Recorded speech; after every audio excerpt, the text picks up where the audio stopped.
2 minutes to answer, how do you propose Kendall County gain more control over water, growth, and development issues? Good question. So if you want Kendall County to gain more control over this, you are going to have to go back to the legislature of Texas and try to pass changes. Just remember, you're changing one level of government for another. So that could also blow up on you if you get the wrong commissioners in court that don't believe in property rights and don't respect what you should be able to do. For instance, if your kids want to build a home on your property, if you get the wrong board in office, the wrong court, they could deny everything they try to do. But you're not going to, at our county level, you're not going to be able to gain control that the state is actually the ones that grant that control to the county commissioner's court. And I think for this county, we probably need to do more educating in our community. I think that Kendall County could hold more seminars for the public to understand better how county government works and what is allowed and what is not allowed. Because as I walk on and knock on doors, I see and I talk to people, they have a false understanding of honestly what a Kendall County commissioner can actually do. They can't just say no. As much as we want to build a wall, you can't. But you can try to do what you can to get that growth and guide it in the direction that you want. And so the Cow Creek is going to control how much land you need in order to drill a well. As far as the growth and development, if they meet water and they meet septic requirements by the state of Texas, it's really hard to deny those owners property rights. But I want to also tell you that I don't give a KB home developer the same level of property rights as I give an individual landowner that's right next to where they're trying to develop. I believe it's an actual invasion of their rights when you have the wrong type of development going up next to them.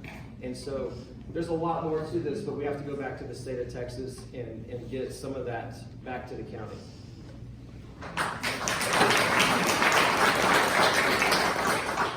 I fear this is another one. Y'all are going to hear the same thing over and over.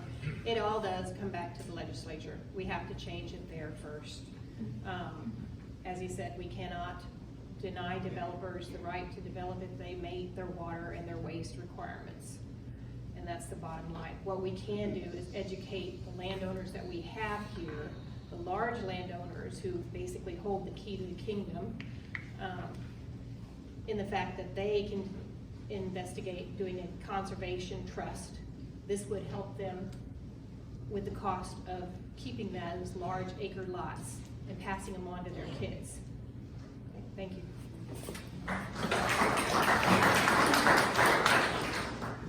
Collaboration and partnerships. At least the first two candidates talked about going back to the legislature. I've worked with the legislature. The problem that Kendall County will have is that we'll have a new legislature, and even today, we do not know who that is, whether that person has Kendall County's best interests at heart when they take office, and whether they'll be able to file a bill or they'll be willing to file a bill that supports us. It could be as late as 2025 before that happens. I think we need to work closely with surrounding counties that have similar problems, work with those county governments, those legislatures, and see if we can introduce legislation that makes a real impact to give us teeth to solve our development problems.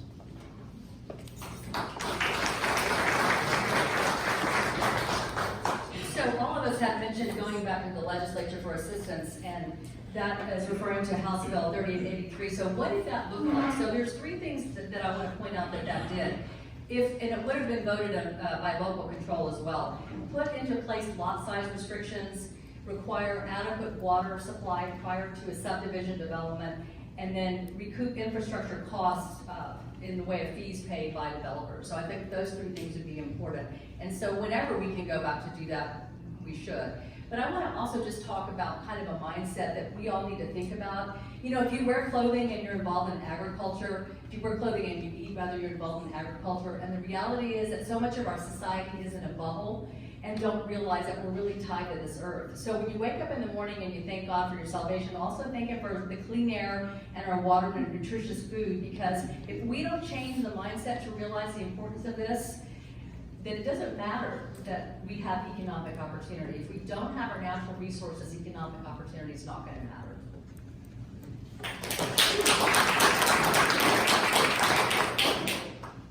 I'd like to say, I think Gary hit the nail on the head, the difficulty of dealing with the legislature. Those of us who've made trips there trying to influence how legislation gets done understand the difficulty in doing that. I'd like to bring up one example of something we did in my city. We built a subdivision called the Arbors, and that was done correctly. We did it over a 6-month period where the development was brought in to have conversations not only with our council, but with our citizens. We got agreement on things that we wanted to see in that particular development, and the city had things, they had things the city could offer, like utility services, which we used as a bargaining chip. We ended up with a decent development, and the icing on the cake was we got 70 acres in the back of it as a nature preserve that was given to our homeowners association. That's what I call good development. That's what I call smart negotiation with your developers.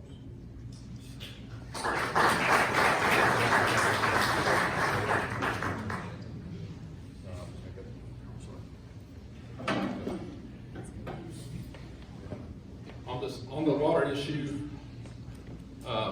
Kendall County used to have the water wells and all that regulation, permits, all that. Kendall County did when I was there in development management. It changed approximately in 2002. The voters of Kendall County voted in the Cow Creek Groundwater Conservation District. And so they all switched to them. At first, when they first started it, the commissioners were also the directors for Cow Creek. And they got an AG's opinion on that, and that ended that, so they had to create a board for Cow Creek. That's just a little information.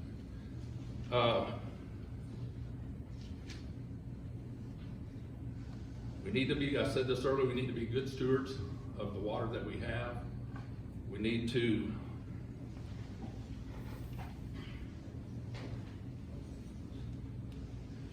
gotta get a little closer, I can't read. It's almost time. Okay, it's time, sorry. Thank you.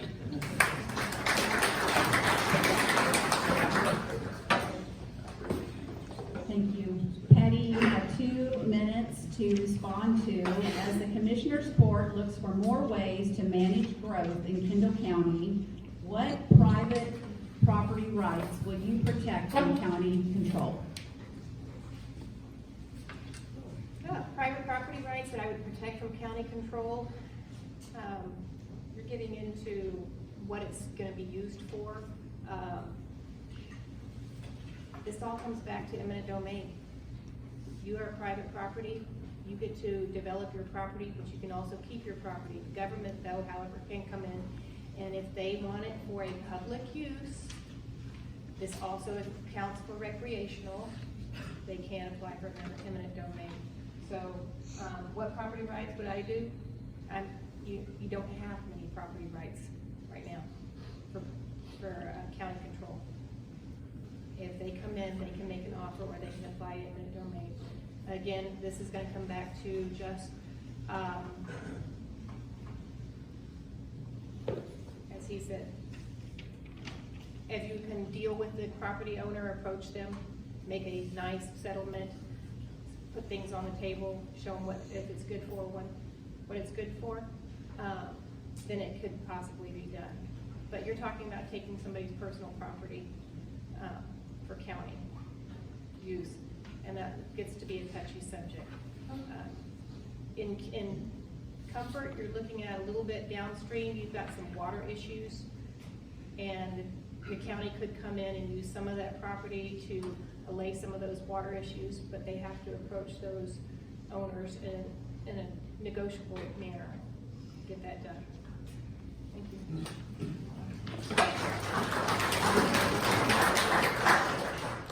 Well, that's a tough one because we've already discussed how limited control the county really has, or how limited the decision-making process is for the county.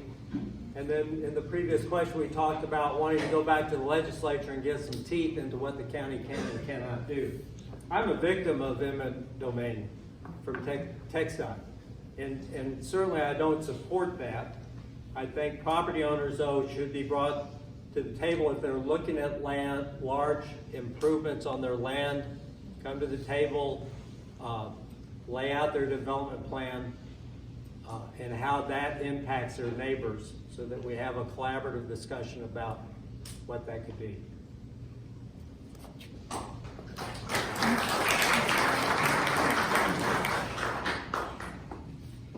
So it's a tough question, and I'm gonna just shift a little bit, because the reality is, if we don't put in some sort of sustainable plan in place, we're not gonna matter about, property rights aren't gonna matter.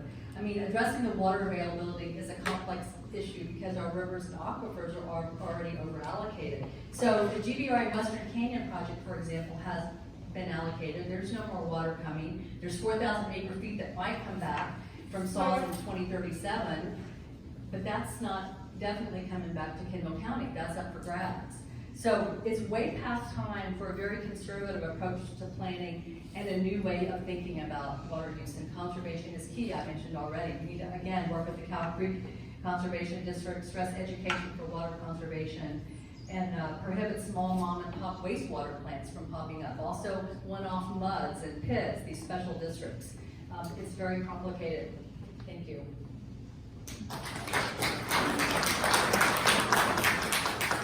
I'll echo what Gary had to say. I think it's very, very difficult considering how diligently the state has been taking power away from cities and counties. I've told you already my beliefs about eminent domain. I try to avoid that. I consider that a last resort. You've got to have a very compelling reason needing to do that. And I'll give you an example of representing or respecting property rights in our city. Many of you know we did annexations to bring the ETJ into our city limits so that we could have zoning regulations in place. One of the tools that was available to us, which we used, was for properties like horse farms that had ag exemptions on them. They were qualified to do non-annexation development agreements, which basically allowed them to continue doing what they've been doing for as long as 45 years. We had a number of the properties that were in those areas, and we agreed not to annex them, and they continued doing it. I was happy with that because they add a lot to our city. Thank you.